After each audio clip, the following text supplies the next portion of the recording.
Les énigmes de l'ancienne Égypte suscitent l'intérêt permanent des scientifiques depuis déjà plusieurs siècles. Parmi de nombreux monuments culturels et architecturaux laissés par la civilisation disparue, les plus connus sont incontestablement les trois pyramides géantes situées sur le plateau rocheux de Gizeh près du Caire.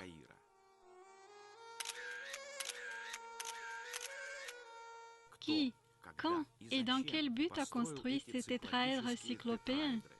Il semblerait que la science académique connaisse les réponses à ces questions depuis longtemps. Le seul problème qui n'a pas encore été résolu, c'est de déterminer comment on les a construits, ou plus précisément comment les anciens maçons pouvaient tailler et déplacer ces énormes blocs de pierre. On propose des solutions techniques bien variées, mais toutes ces solutions ont beaucoup de points faibles, et toutes les tentatives des chercheurs de prouver leur théorie par la pratique ont échoué. Cependant, encore dans la première moitié du XXe siècle, les ingénieurs chimistes ont fait une découverte qui a donné la clé pour comprendre la technologie de la construction des pyramides. Bien plus, une expertise indépendante des pierres de la construction a pleinement confirmé que ces scientifiques avaient raison.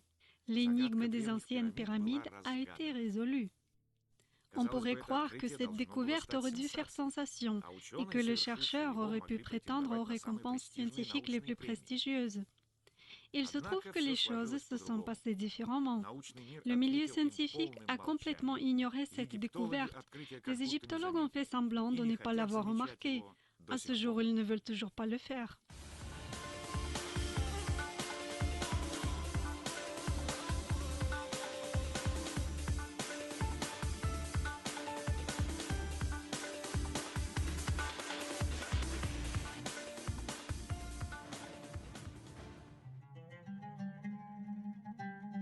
On peut considérer l'Égypte comme l'un des endroits les plus intéressants sur la planète pour les historiens, pour les archéologues, pour les chercheurs spécialisés dans l'art et même pour les touristes. Cela fait quelques siècles déjà que les monuments énormes, les ruines des anciens temples, les hiéroglyphes énigmatiques sur les murs des palais excitent l'imagination des chercheurs. Mais les sites les plus importants de l'Égypte, ce sont les pyramides. On en compte ici plus de 80. La chaîne des pyramides longe le Nil sur une distance de plus de 50 km. Les monuments dominants dans cet ensemble sont les constructions uniques sur le plateau de Gizeh près du Caire. Les pyramides de Khéops, de Képhren et de Mykérinos ont été appelées les Grandes et figurent dans la liste des 7 merveilles du monde.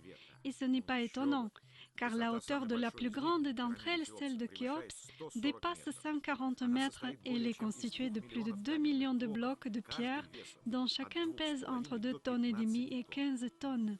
Bien sûr, il est difficile d'étonner l'homme moderne même avec les grandes pyramides.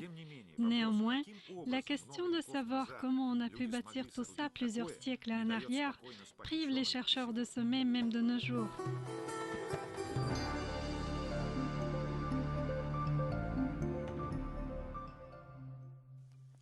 Les égyptologues ont proposé plusieurs solutions de techniques de construction de ces colosses, et de temps à autre, ils tentent de les vérifier en pratique. On connaît plusieurs tentatives dans ce genre. Les Américains et les Japonais ont tenté cela. On peut classer ces tentatives en plusieurs catégories. Dans la première catégorie, on peut ranger la fabrication de mécanismes de construction en bois, d'énormes bascules à l'aide desquelles, en entourant les grands blocs de pierre, de cordes et de câbles, les anciens esclaves soulevaient les blocs, comme on le croit, les poser sur des traîneaux à patins et les déplacer sur des dizaines de kilomètres. Mais les chercheurs ont vite compris que du point de vue pratique, ces théories s'avéraient pour le moins douteuses. Toutes les tentatives de construire selon cette technologie, même des copies plus petites et simplifiées des anciens édifices, ont toujours échoué. Il faut remarquer que les anciens bâtisseurs avaient affaire non seulement à des blocs relativement petits qui pesaient quelques tonnes, mais aussi à des vrais mégalithes qui pesaient facilement 500 tonnes. Par exemple, le célèbre temple du Sphinx à Gizeh est construit avec ce genre d'énormes blocs. Il est difficile d'imaginer que les Égyptiens aient été capables de bouger ces blocs. Que dire alors de leur transport sur des dizaines ou centaines de kilomètres? Ce bloc géant est posé à proximité de la pyramide de Khéphren. Un égyptologue connu, Jean-Philippe Loher, dans son livre Le problème des pyramides d'Égypte, a émis une supposition selon laquelle les énormes blocs de pierre ont été transportés à l'aide de traîneaux à patins. Cette version-là suscite un gros doute. Même de nos jours, le transport d'un poids de plus de 500 tonnes serait une tâche technologique extrêmement compliquée. Après tout, qu'est-ce qui a empêché les anciens Égyptiens de tailler ces blocs en plusieurs blocs plus petits, afin de simplifier le travail? Car d'après ce que disent les historiens, dans les carrières de l'ancienne Égypte, on arrivait à tailler avec succès des blocs de pierre de toutes les tailles. Une question qui n'est guère plus facile. Comment a-t-on soulevé ces blocs de plusieurs tonnes? Jean-Philippe Loher critique l'une des versions qui implique l'utilisation des mécanismes en bois à cet effet et avance une autre hypothèse de construction de remblais autour de la pyramide. Sur les pentes de ces rampes-en-terre, on arrivait à traîner les grands blocs vers le haut.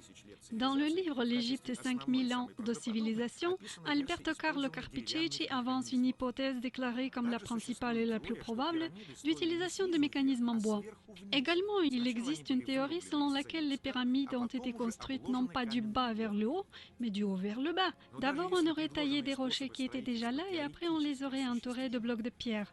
Même si ces méthodes de construction sont réalisables théoriquement, elles sont tout d'abord incroyablement laborieuses et puis elles ne résolvent pas toutes les questions. Certains rébus de l'architecture ancienne égyptienne demeurent sans solution. Tous les blocs dans les pyramides grands et petits sont presque idéalement ajustés entre eux. À certains endroits, l'espace entre les blocs n'excède pas un demi-millimètre. Ici, tout comme dans la pyramide de Khéops, nous voyons un ajustement idéal de blocs de granit. Il faut remarquer d'énormes blocs. Ils se touchent sous un angle idéalement droit et on ne peut insérer même une aiguille dans l'espace entre eux. Pour obtenir un tel résultat, le zèle seul ne suffit pas. Il faut avoir des outillages spéciaux et des technologies uniques de taille de la pierre, même selon des standards modernes. Comment les Égyptiens ont pu obtenir un tel ajustement? Les représentants du milieu scientifique écartent les bras et continuent à raisonner sur la grandeur mystérieuse de l'ancienne civilisation égyptienne. Dans certains cas, ça frôle le ridicule. Par exemple, j'ai remarqué que dans le temple du Sphinx, un des coins intérieurs n'est pas réalisé par la jonction de deux blocs de pierre, comme ça se fait dans la maçonnerie traditionnelle, mais par la création d'un angle dans le bloc même. C'est-à-dire le bloc a une forme concave et déborde de 5 cm sur le mur perpendiculaire. Imaginez seulement ce que ça doit représenter de tailler un tel bloc concave. Ça veut dire qu'il faut enlever du bloc une couche de 5 cm. C'est une idée complètement folle qui ne rentre absolument pas dans le cadre de la maçonnerie classique. Doit apparaître une autre question. Pour quelles raisons les anciens maçons ont compliqué davantage une tâche déjà complexe? Il faut dire que les auteurs de ces théories sont eux-mêmes conscients de leurs défaillances. C'est pour cette raison que dans certains ouvrages scientifiques sérieux, vous pouvez rencontrer des passages qui, à notre avis, ne relèvent pas de la science, sur le fait que les anciens possédaient des méthodes quasi mystiques perdues, à l'aide desquelles ils arrivaient à transporter par lévitation d'énormes blocs de pierre. Ceci relève de la fantaisie, mais je le répète, on a droit à ces suppositions parce que les auteurs de ces théories comprennent qu'ils n'ont rien de plus vraisemblable à avancer. Dans cette situation, il ne reste qu'à supposer que ce sont des dites civilisations supérieures qui ont prêté la main à la construction de ces énormes édifices.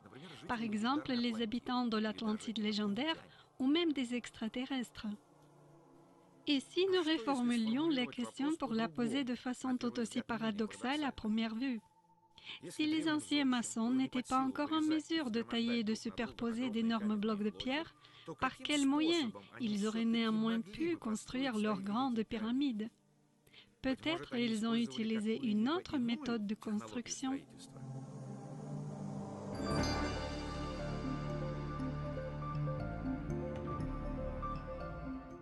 Comment procède-t-on aujourd'hui pour édifier quelque chose de comparable? Par exemple, les gratte-ciel. Généralement, on utilise le béton, bien sûr. Probablement, si on voulait construire les pyramides aujourd'hui, le matériau principal, ça serait le béton. Selon leur apparence, les blocs des pyramides d'Égypte auraient pu passer pour des blocs en béton, mais la fabrication de ce matériau de construction sous-entend l'utilisation de technologies modernes assez compliquées. Prenons par exemple la fabrication du ciment, le composant principal du béton. Dans la première étape, la roche est broyée avec addition d'eau pour la transformer en masse semi-liquide. Ensuite, dans des fourneaux spéciaux, cette masse subit une cuisson progressive, durant laquelle s'y produisent des réactions chimiques et physiques complexes.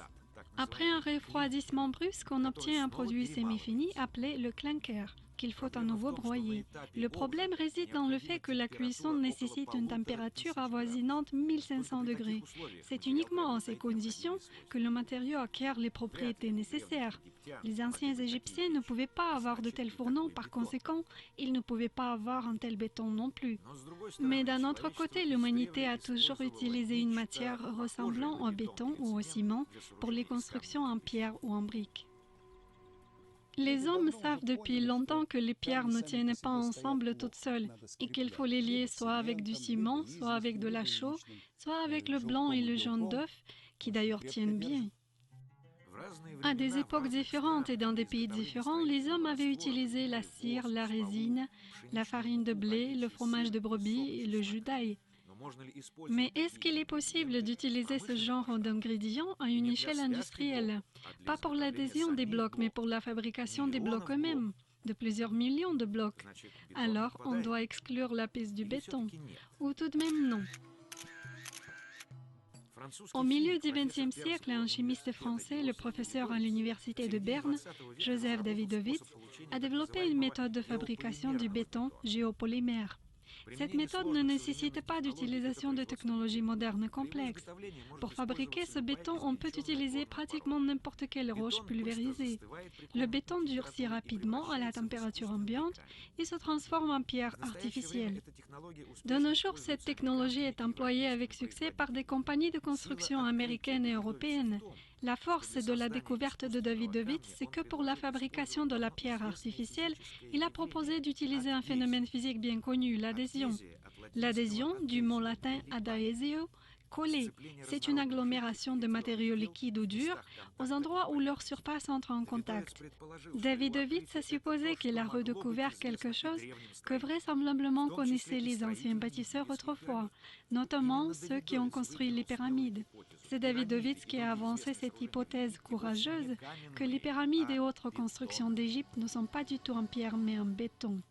Pour la fabrication du béton géopolymère, on n'a pas besoin de haute température, ni de haute pression, ni de technologie moderne. Tout ce dont on a besoin, c'est de connaître les proportions exactes des composants chimiques de ce mélange. Joseph Davidovits a défini 13 composants du matériau de construction des anciens Égyptiens. Il est apparu que tous ces composants se trouvaient littéralement sous leurs pieds. Par exemple, le carbonate de sodium est disponible en grande quantité dans les déserts et lacs salés locaux. Et la boue du Nil contient l'oxyde d'aluminium. Même aujourd'hui, au Caire, les gens sont assis sur la rive en bout du Nil, qui n'est pas une argile ordinaire, mais un mélange contenant des hydroxydes de fer, d'aluminium et d'autres matières, notamment organiques, qui durcit en séchant, devenant presque comme une pierre. C'est un agent liant excellent. Regardez, ils ont construit ici avec des briques non cuites en argile du Nil, ou en d'autres mots en terre tout simplement. Un agent liant est nécessaire pour obtenir une pierre artificielle à partir de roches telles que le granit ou la diorite. Mais on peut se passer de liant quand on a affaire à une roche tendre qu'on peut assez facilement réduire en poudre fine. On peut prendre n'importe quelle roche, la granuler en calibre défini, mélanger avec de la poudre plus fine de la même roche, faire une solution avec de l'eau. Par ce moyen, on obtient une pierre artificielle qui est difficile à distinguer de la pierre naturelle. Ainsi, on peut arriver à la conclusion que dans l'Égypte ancienne, il y avait toutes les conditions pour fabriquer le béton. À ce propos, il existe une image égyptienne ancienne curieuse sur le mur de la tombe de Rekhmiré dans la vallée des Nobles. On peut l'interpréter comme une illustration étape par étape du processus de la fabrication des blocs en béton. Voilà deux Égyptiens qui prennent de l'eau avec des cruches dans un réservoir rectangulaire. Le troisième écrase la roche. Les suivants font le mélange et mettent la masse obtenue dans un panier. Ensuite, il la déverse pour fabriquer un bloc.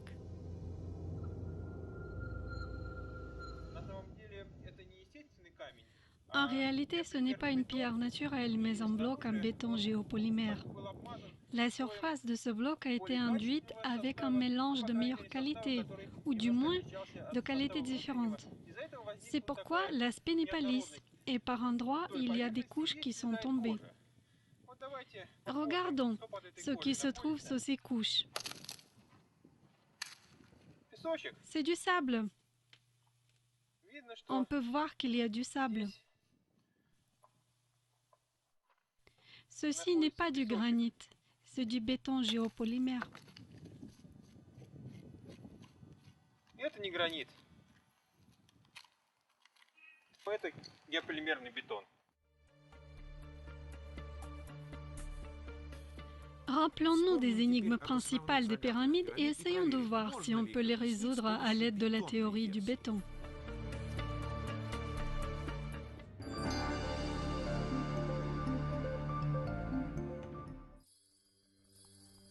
Le scientifique ancien grec Hérodote, que l'on appelle souvent le père de l'histoire, après son voyage en Égypte où il a parlé aux prêtres locaux, a avancé son interprétation de la technologie de la construction des pyramides. Voici ce qu'il a écrit. Quand on eut commencé à la construire de cette manière, on éleva de terre les autres pierres, et à l'aide de machines faites de courtes pièces de bois, on les monta sur le premier rang d'assises. Quand une pierre y était parvenue, on la mettait dans une autre machine qui était sur cette première assise. De là, on la montait par le moyen d'une autre machine, car il y en avait autant que d'assises. Peut-être aussi n'avait-il qu'une seule et même machine, facile à transporter d'une assise à l'autre, toutes les fois qu'on en avait ôté la pierre. Cette description est très peu claire.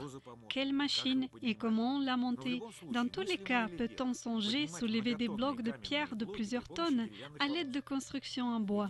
Les égyptologues, sans l'ombre de doute, ont déclaré que la version d'Hérodote est erronée.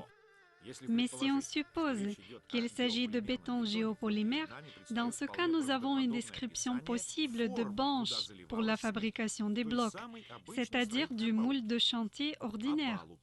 Le moule, c'est une matrice démontable en bois ou en métal destinée à couler le béton et définissant la forme du futur bloc en béton ou en béton armé.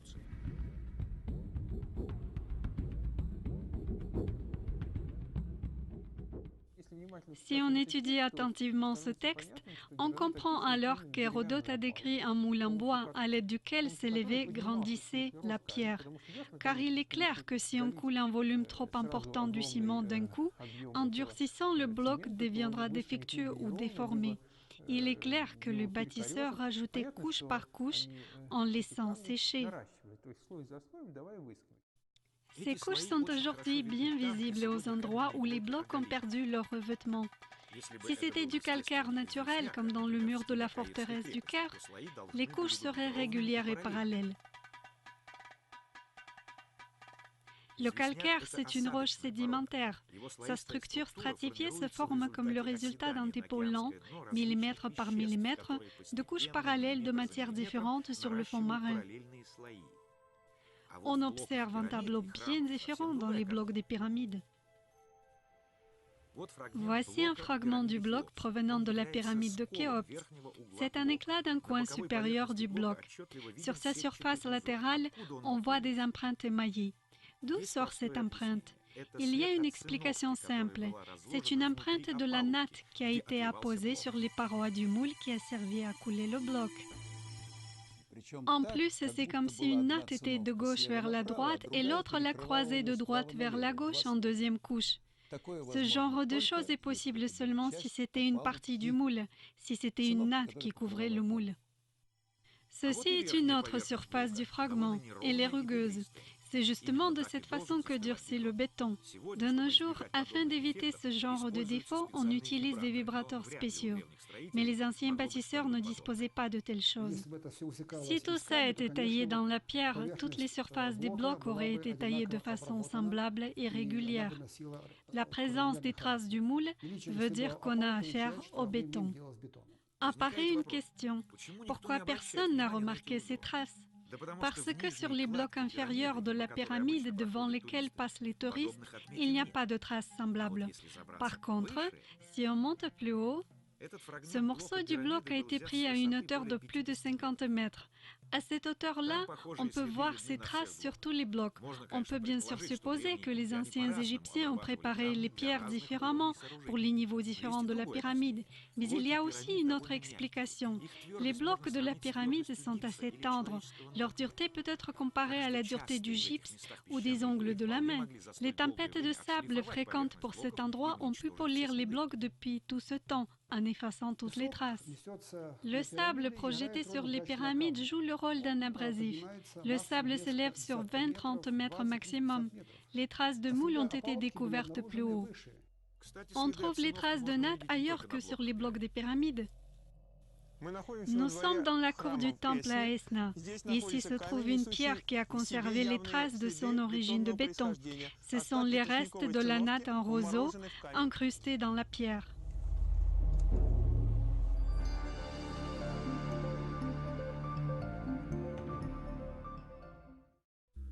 Maintenant, essayons de comprendre la deuxième énigme.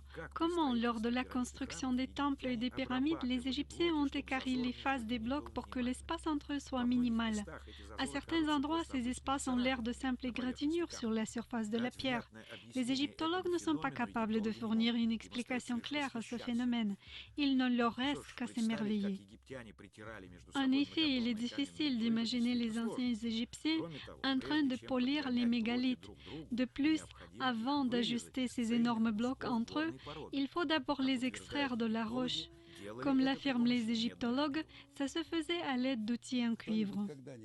Il vous est déjà arrivé de couper un arbre avec une scie normale en métal avec les dents écartées? Et oui, est-ce que vous avez pu faire avec un seul trait de scie? Jamais, car la scie est souvent expulsée de sa voie. Est-ce qu'on trouve ce genre d'entaille sur les pierres de la pyramide de Khéops?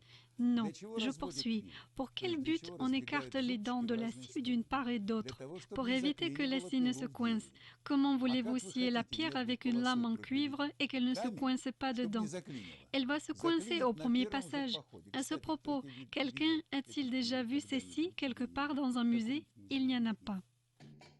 Mais si les blocs n'ont pas été taillés mais coulés, alors tout rentre dans l'ordre.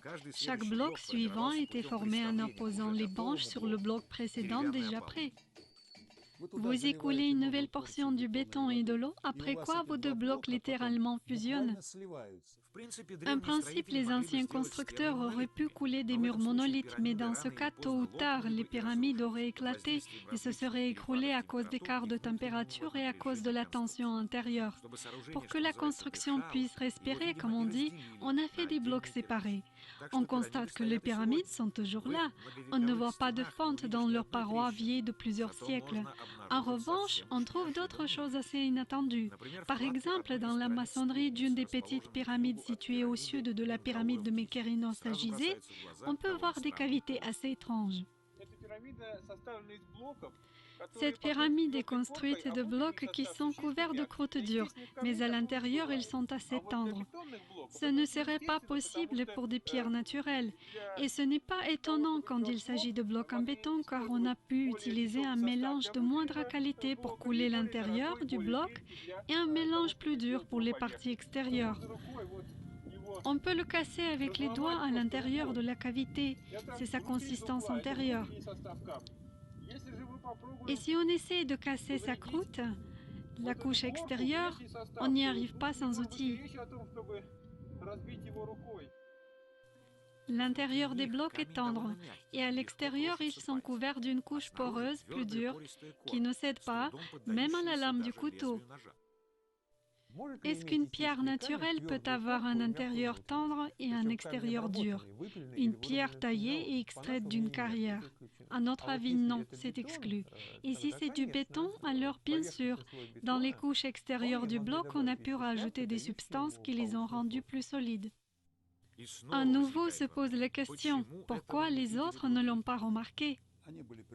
Ils ont toujours été habitués à l'idée que sur la rive opposée du Nil, on extrait les blocs de pierre, de calcaire, comme c'est démontré dans des films spécialement créés, soi-disant documentaires, et qu'on les transportait sur des barges, sur des radeaux, sur le bon côté du Nil. De l'autre côté, le calcaire est différent. C'est un calcaire qui contient un masse de nummulites bien conservés. Ce sont des petites coquilles de la taille d'une petite pièce de monnaie. Et dans les blocs de la pyramide de Khéops, où sont ces nummulites? Où sont les restes organiques tels que les oursins de l'époque de l'Éocène? Il n'y en a pas. De plus, tout calcaire est fendillé. Et j'ai eu beaucoup de mal à trouver une petite fente en me promenant sur la pyramide de Khéops. Le béton est amorphe. Le béton ne fait pas de fente et se comporte comme une matière homogène et de même densité dans toutes les directions.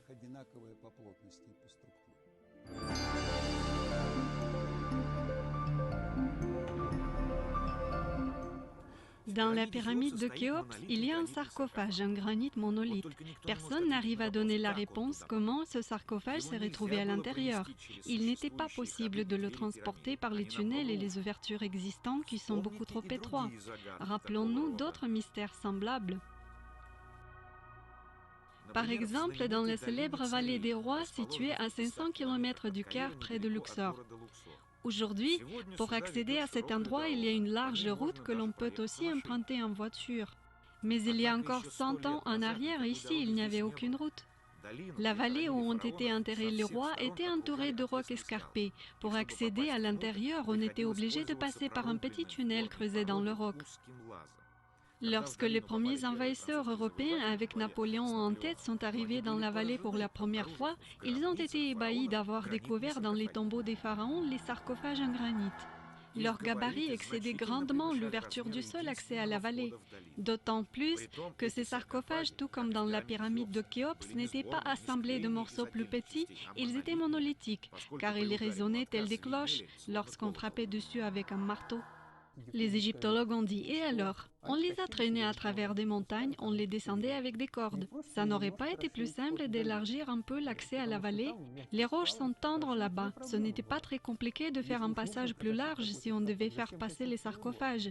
Pourquoi les faire passer par les montagnes? De plus, il faut encore prouver que c'est possible, car ces sarcophages pèsent très lourd. Et si on suppose que les sarcophages n'ont pas été transportés mais ont été fabriqués sur place avec du béton de granit géopolymère, on a alors une explication rationnelle à ce mystère. La méthode géopolymère permet de créer non seulement du calcaire artificiel, mais le béton peut être fait à partir de n'importe quelle autre roche, par exemple à partir du granit ou même de la diorite ultra dure. Joseph Davidovits a supposé que les blocs des pyramides n'étaient pas la seule fabrication ancienne égyptienne en béton. L'imitation des matériaux naturels a pu être utilisée partout lors de la construction des temples, des statues et d'objets ménagers. Un autre casse-tête égyptien, celui des célèbres amphores trouvées dans la pyramide de Djeser, a la même solution. Elles sont réalisées en pierres les plus dures, comme la diorite. Les sculpteurs modernes n'essaient même pas de travailler ce type de pierre dont la dureté excède celle du fer. La question se pose, comment ces amphores auraient pu être creusées? Les égyptologues affirment qu'elles ont été creusées, que les anciens Égyptiens prenaient une pierre, la taillaient de l'extérieur pour lui redonner une forme d'amphore et ensuite l'excavaient à l'intérieur à l'aide d'outils en cuivre ou peut-être en pierre. Il faut encore comprendre avec quoi on peut réaliser cela. Normalement, il faut une perceuse au diamant. Et même si on a une telle perceuse, comment l'utiliser à travers d'angoulots très étroits pour que les parois de la partie inférieure soient d'une épaisseur régulière?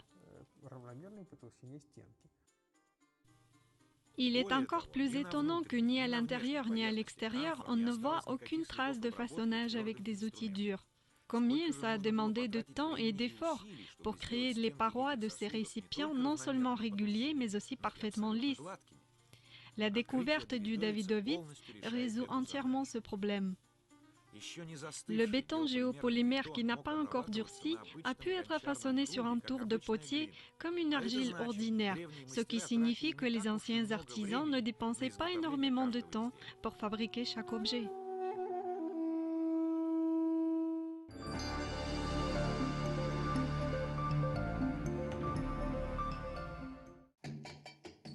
Il existe un autre fait qui suscite chez les égyptologues une admiration presque religieuse. Il s'agit de la profondeur et de la netteté des hiéroglyphes en relief en creux creusés dans les pierres les plus dures. Des analogues à cette méthode ancienne égyptienne de gravure d'images sur pierre n'existent nulle part dans le monde. Si nous étudions la gravure sur pierre dans la tradition européenne ou russe, qui se fait sur la pierre tendre, nous allons constater que la pierre est façonnée sous des angles différents. Apparaissent alors des ornements, des reliefs, des cavités, des facettes, sur lesquelles le jeu d'ombre et de lumière sculpte l'image. Et c'est tout un autre principe dans la gravure égyptienne. Ici, les images s'enfoncent dans la pierre sous un angle droit. Même de nos jours, disposant des alliages les plus durs, on ne parvient pas à créer d'outils qui pourraient s'enfoncer dans le granit ou dans la diorite, comme un couteau dans le beurre. Cependant, on dirait que le burin entre les mains d'un ancien graveur ne connaissait pas de résistance et ne déviait pas, même en rencontrant des inclusions plus dures. Bien sûr, on peut à nouveau faire l'éloge de l'ingéniosité et du zèle des anciens artisans égyptiens et s'étonner à nouveau de leur tendance étrange à se compliquer la vie. En effet, dans quel but on enfonce l'image dans la pierre de plus de 10 cm? Pourquoi il ne se limitait pas à 2-3 cm qui rendent les gravures parfaitement lisibles? Ne faudrait-il pas renoncer à créer de nouveaux mythes sur des anciens Égyptiens laborieux et magiciens lors de recherches d'explications vraisemblables et rationnelles? Il serait peut-être plus productif de retourner à l'idée du béton géopolymère et de supposer que les hiéroglyphes n'ont pas été creusés mais imprints sur la surface qui n'a pas encore durci. Dans ce cas, on comprend mieux avec quoi et comment ont été réalisées les écritures. Les Égyptiens ont été des génies de l'enduit. L'enduit qu'ils appliquaient était idéal. Les murs des temples sont revêtus de l'enduit sur lequel ils imprégnaient les 10 hiéroglyphes. Souvent, on croit que ce revêtement est en granit et on s'étonne de l'ajustement parfait de cette couche du granit aux parois des murs. Mais c'est naturel dans le cas de l'enduit. En effet, si on oublie pour quelques instants l'idée de la maçonnerie mystérieuse et savante, il devient évident qu'à cet endroit, on n'a pas pu se passer de travaux de ravalement. Sur beaucoup de blocs anciens égyptiens en granit, ainsi que sur des statues, par exemple de sphinx, il y a des parties chauves, c'est-à-dire il y a une couche parallèle à la surface de la statue qui se détache par endroits. Bien sûr, on rencontre des pierres naturelles stratifiées, mais ces strates ne peuvent pas être parallèles à la surface taillée. Pour réaliser une énorme statue de sphinx en granit, il n'est pas du tout nécessaire de dépenser tout le béton de qualité pour la partie intérieure du sphinx. Et encore un argument pour la version du béton. Dans la cour du temple de Dendera se trouve une dalle ancienne sur laquelle est empreinte une image typique pour l'ancienne Égypte. Ce bloc est constitué de cristaux de granit qui sont liés entre eux avec une poudre grisâtre. Ce granit s'effrite sous les doigts. La science ne connaît pas de granit naturel qui s'effrite sous les doigts. Probablement, dans ce cas, nous avons affaire à un défaut de fabrication commis par les anciens artisans. Les substances liantes fabriquées par les anciens constructeurs étaient de tellement mauvaise qualité que la pierre obtenue s'émiette facilement entre les mains. Les Égyptiens pouvaient commettre des erreurs, comme tous les humains, par exemple en préparant le mélange de masse de béton. Dans tous les cas, le caractère artificiel de ces pierres est en évidence.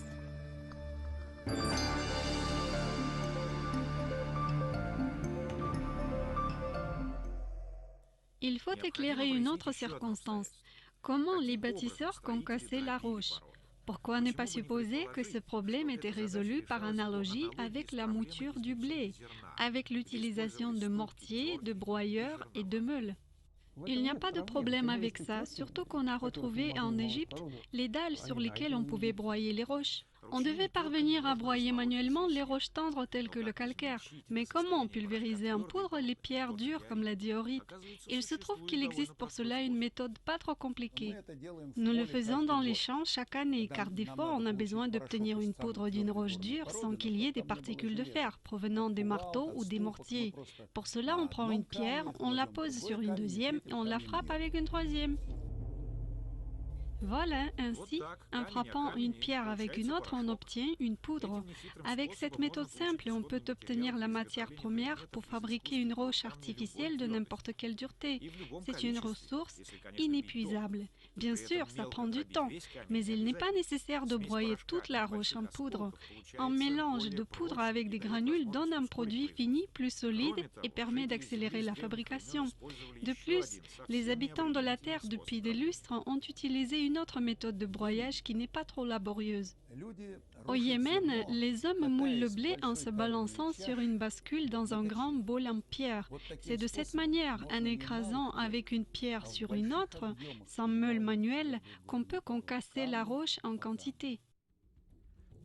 Ainsi, l'hypothèse de l'utilisation en ancienne Égypte du béton géopolymère prend forme. En effet, elle explique beaucoup de mystères non seulement des pyramides, mais aussi de Baalbek au Liban, de Stonehenge en Angleterre et d'autres monuments vraisemblablement réalisés de la même manière. Mais si le béton géopolymère a été réellement utilisé par l'humanité depuis des époques très anciennes, pourquoi n'a-t-on pas gardé ces connaissances uniques? La réponse à cette question est évidente. Autrefois, très peu de découvertes ont été rendues publiques. La plupart ont été gardées dans un secret très strict. Seuls quelques initiés possédaient les secrets et en cas de disparition subite, ces technologies ne pouvaient plus être transmises. C'est de cette manière qu'on a perdu les secrets de fabrication du filigrane et de granulation en orfèvrerie de l'acier de Damas, bien que nous en sachions quelques faits ou au moins nous avons entendu quelque chose. Mais pourquoi nous ne savons rien du matériau de construction unique utilisé dans le passé? Est-ce que réellement nous n'en avons aucune mention historique?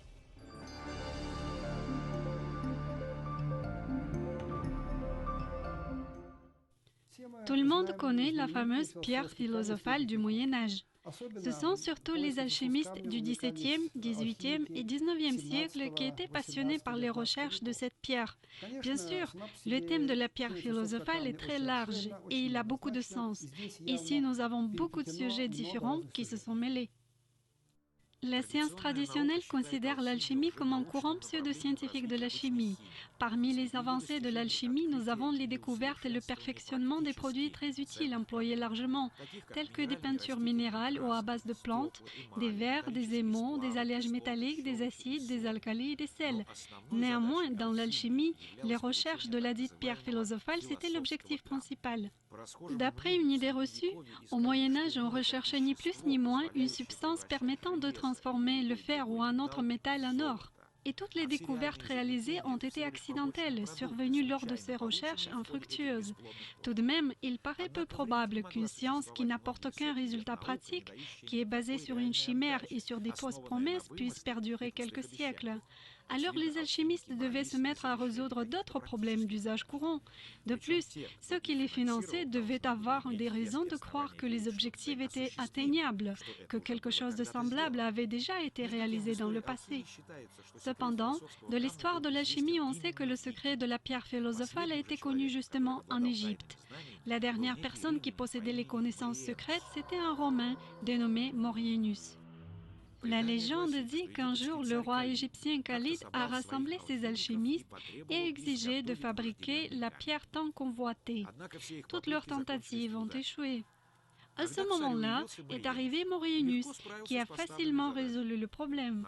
Le Romain est resté vivant, ce fut sa récompense. Tous les autres alchimistes ont été exécutés. Craignant de subir tôt ou tard le même sort, Maurienus s'est échappé. Plusieurs années plus tard, un des servants du roi a trouvé Maurienus et exigé qu'il dévoile son secret. Et Maurienus l'a fait. Et il a dévoilé son secret. Il disait que pour créer la pierre philosophale, il faut d'abord détruire, et qu'il y a plusieurs éléments composants qu'il a nommés avec des mots mystérieux que son interlocuteur n'a pas compris. Plus tard, les alchimistes ont essayé d'interpréter les dires de Maurienus, mais apparemment en vain, car ils n'ont jamais obtenu la pierre philosophale. Et si on supposait qu'il s'agissait de la fabrication du béton géopolymère? Nous n'affirmons pas que la pierre philosophale ce n'est rien d'autre que le béton géopolymère, non, mais c'est l'une des interprétations assez plausibles. De ce point de vue, beaucoup d'indications des anciennes sources acquièrent un nouveau sens très limpide.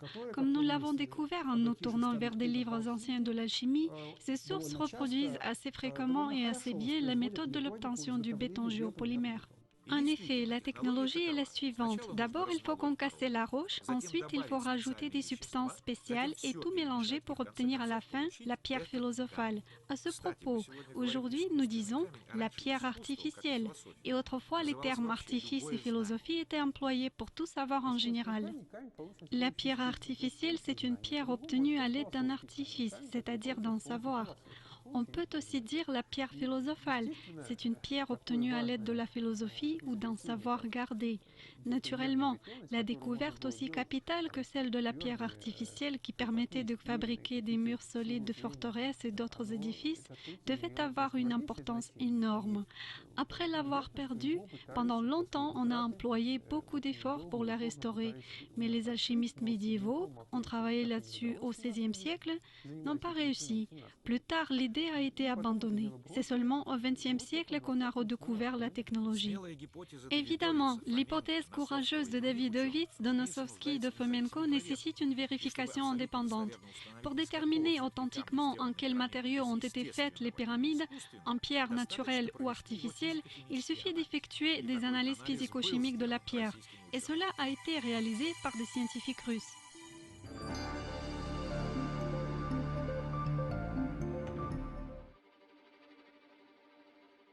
En novembre de 2005, l'équipe de chercheurs du projet de la nouvelle chronologie avec Gleb Nosovsky en tête a visité l'Égypte. Durant ce voyage ont été découverts de nouveaux faits confirmant la théorie du béton, dont beaucoup ont été énumérés dans ce film. De plus, on a prélevé les échantillons du matériau de construction de l'une des 3 grandes pyramides, celle de Mykérinos. Cette pyramide, de sa base jusqu'à un tiers de sa hauteur, est revêtue de granit naturel, comme on le croit. Un fragment du bloc de ce revêtement a été prélevé par Gleb Nosovsky pour l'étudier. Voilà, on va casser un morceau et on va l'expertiser. En effet, cette pierre du revêtement de la pyramide extérieurement ressemble beaucoup au granit et ne fait pas du tout penser au béton. Il est d'autant plus intéressant de connaître les résultats de l'expertise qui a été effectuée par l'Institut de la chimie physique et électrique de l'Académie russe des sciences. L'objectif de cette étude, c'est de déterminer la structure et la composition élémentaire d'un échantillon de type de pierre. L'échantillon a été obtenu par coup tranchant et enduit d'une couche d'un agent conducteur dans la qualité duquel on a utilisé le carbone. Le carbone a été vaporisé sur l'échantillon en rotation et sous vide, ce qui a permis d'obtenir un film de carbone très fin sur la surface de l'échantillon. Préparé de cette façon, l'échantillon a été placé sous un microscope scanner électronique. Ce microscope est doté de détecteurs des ondes et énergétiques du rayonnement X, qui permettent d'établir la composition élémentaire avec une précision d'un dixième à un centième de % selon la structure chimique de chaque élément. Suite à cette étude, nous avons pu faire des microphotographies de la surface de l'échantillon sur des niveaux différents de son organisation structurelle. On a également obtenu les gammes X qui ont permis d'établir de façon univoque les éléments présents dans l'échantillon ainsi que leur quantité. Les résultats de l'analyse chimique ont montré une quantité beaucoup trop élevée pour une pierre naturelle de titane, de calcium, de sodium, de phosphore, de soufre, de chlore et d'aluminium, et au contraire une quantité insuffisante par rapport à la pierre naturelle de potassium et de dioxyde de silicium. Comment est-ce qu'on peut expliquer cela? En apparence, cet échantillon ressemble beaucoup à un morceau de granit. Néanmoins, en étudiant les photos réalisées à l'aide du microscope électronique, n'importe quel géologue expérimenté ne pourra faire qu'une seule conclusion. Ceci n'est pas une pierre naturelle. Le granit naturel a une structure dense, homogène et granuleuse. Les espaces entre les cristaux de feldspath et de mica sont remplis de quartz très dur. Et dans l'échantillon prélevé sur la pyramide de Mykérinos, on voit un tableau tout à fait différent. La structure de la pierre est raréfiée, les granules des minéraux sont disposés de façon chaotique et sont retenus avec un agent liant, ce qui ne caractérise pas du tout la pierre naturelle. C'est la présence de cet agent liant qui peut expliquer la contenance élevée des composés de titane, de calcium, d'aluminium et d'autres éléments dans l'échantillon. L'ensemble de ces données démontre que probablement nous avons affaire à un mélange de chantier, à une solution avec une base en calcaire. Et les composants additifs, comme nous pouvons le voir à l'œil nu, c'est tout simplement soit du feldspath, soit du biotite, soit du granit. Ces faits sont déjà suffisants pour tirer la conclusion. La pyramide de Mykérinos est revêtue d'un matériau artificiel. Mais si on étudie les photographies de façon très minutieuse, on va découvrir un autre argument, plus que convaincant, qui prouve la version du béton. La présence de fibres ou d'une matière en forme de filament dans une quantité importante, comme nous pouvons le voir sur les photos, prouve que c'est de la matière organique qui n'a aucun rapport avec une roche naturelle. Cette matière n'aurait pu arriver là-dedans que lors de la fabrication de cette pierre. J'ai émis une supposition que ça pourrait être des fils de la fine polaire provenant d'une variété locale de moutons. On dirait que c'est des fibres de feutre si on regarde les photos de haute définition. Ces fibres couvertes d'écailles se voient parfaitement bien.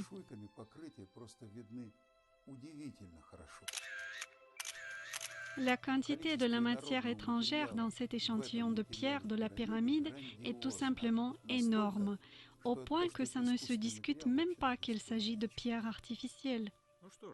Alors, ces résultats ne sont pas inattendus. Davidovits avait effectué les mêmes analyses plusieurs années en arrière et était arrivé à la même conclusion. Il est assez étonnant que les égyptologues ne prêtent pas attention à ce genre de résultats. Ça fait longtemps qu'ils sont au courant. Davidovits avait fait des publications, nous aussi. Nous avons vraiment l'impression que les égyptologues ignorent obstinément les raisons avancées par les représentants des sciences exactes.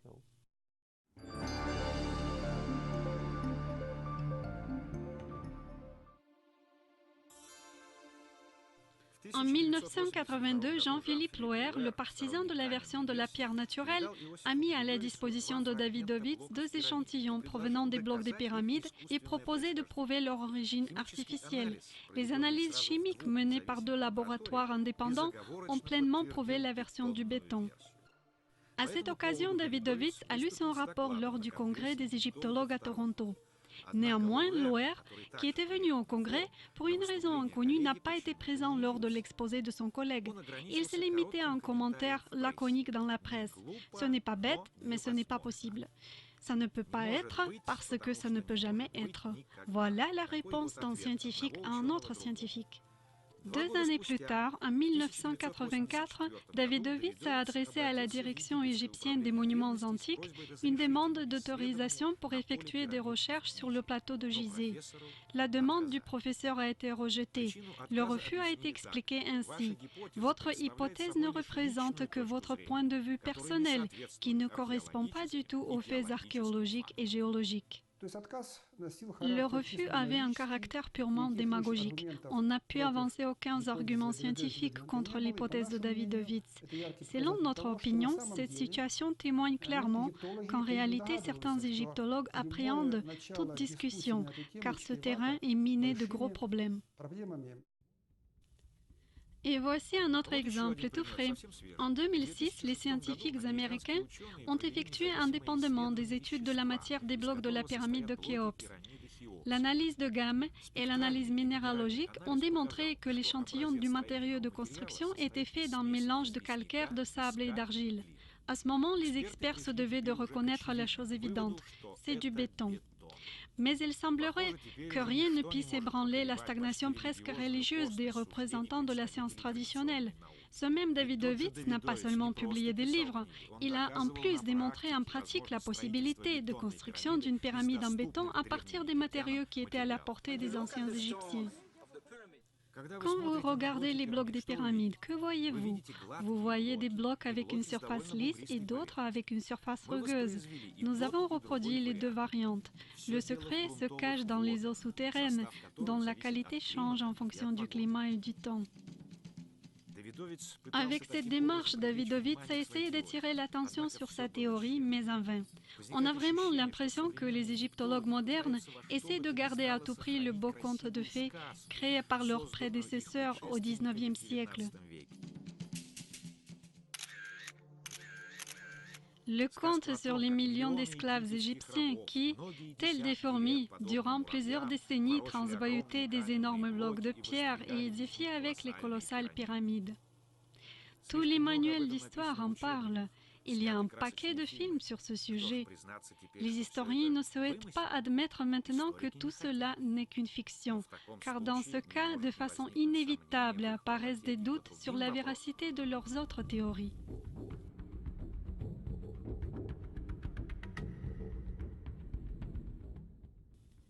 Si sur une page d'un ouvrage scientifique on trouve une erreur grossière, et si l'auteur de cet ouvrage, au lieu de reconnaître cette erreur, prétend obstinément avoir raison, cela indique clairement que l'ouvrage est truffé d'erreurs.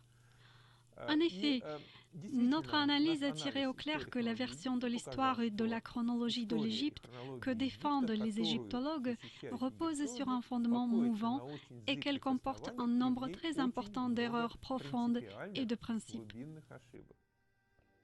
Dans tous les manuels d'histoire, on affirme que la civilisation égyptienne est très ancienne et qu'elle a existé plusieurs millénaires en arrière. Bien que ça puisse paraître très étrange, les historiens ne disposent et n'ont jamais disposé d'aucune preuve réelle de cette ancienneté soi-disant évidente. Alors parmi toutes les autres, la question sur la méthode de construction des pyramides n'est pas du tout la seule ni la principale. Les représentants de la science traditionnelle soutiennent opiniâtrement la version erronée. On a des raisons de dire que les réponses aux autres questions, qui, quand et dans quel but a construit ces pyramides, ne sont pas non plus vraiment fondées, contrairement à ce qu'on croit.